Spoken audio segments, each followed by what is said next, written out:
আসসালামু আলাইকুম ওয়া রাহমাতুল্লাহ। জামাতের কাছে বিএনপি আবার ধরা খেয়ে গেল। কিভাবে ধরা খেয়েছে?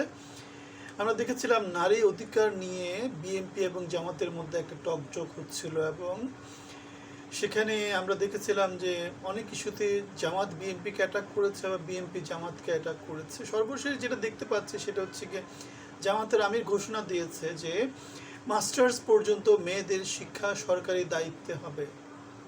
সুতরাং আমরা দেখতে পাচ্ছি বাংলাদেশের নারী সমাজকে আধুনিক জগতের সাথে পরিচিত করে দেওয়ার জন্য তুরস্কের যেই আমরা দেখেছিলাম নারী জাগরণ অথবা ইরানের যে নারীরা জ্ঞান বিজ্ঞানে অনেক অনেক অবদান রাখছে, সেই নারী মুক্তির আন্দোলনে আমরা দেখতে পাচ্ছি জামাতকেও শরিক হতে।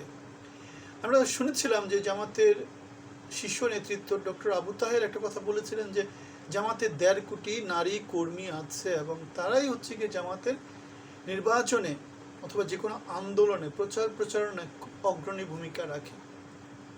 এ অবস্থায় জামাতের শফিকুর রহমানের এই ঘোষণা যে মেয়েদের মাস্টার্স পর্যন্ত শিক্ষা সরকারি উদ্যোগে হবে, কোনো খরচ ব্যক্তিগতভাবে গ্রহণ করতে হবে না, এটা হচ্ছে বাংলাদেশের আধুনিক বাংলাদেশ গড়ার পেছনে জামাতের যে একটা খুব বড় প্ল্যানিং আছে তারই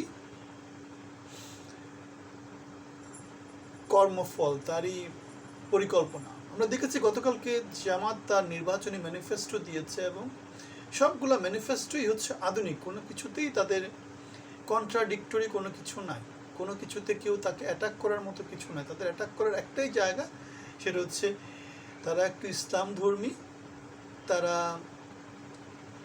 যদিও সেকেন্ড জেনারেশন থার্ড জেনারেশন তাদেরকে বলে যে তারা হচ্ছে কি জামাত শিবির হচ্ছে কি স্বাধীনতা বিরোধী রাজাকার।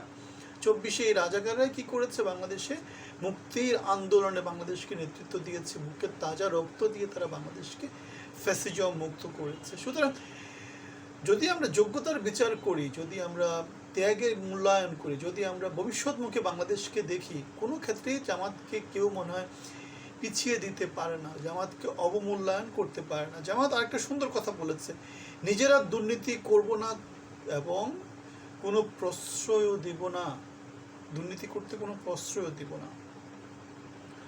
তরুণ সমাজ যেহেতু বাংলাদেশের বর্তমানে সবচেয়ে মেজরিটি, তারা যেহেতু অনেক বেশি সচেতন, নারীরা যেহেতু অনেক বেশি সচেতন এবং নারীদের মধ্যে যেহেতু জামাতের খুব বড় একটা অংশগ্রহণ আছে, সুতরাং আমরা 17 বছর যেহেতু বাংলাদেশ জামাত শিবিরের খুব একটা পার্টিসিপেশন দেখেনি, আওয়ামী লীগ যেহেতু বর্তমানে নির্বাচনে অনুপস্থিত এবং সোশ্যাল মিডিয়া যেহেতু বর্তমানে বড় একটা প্রাধান্য আছে, সব দিক মিলায় আমরা মোটামুটি প্রেডিকশনটা করতেই পারি যে এই নির্বাচনে বিএনপি অত সহজে জিতে যাবে এমন কিছু না, যে ভূমিধস বিজয় পেয়ে যাবে সেটা কিন্তু বাস্তবতা না।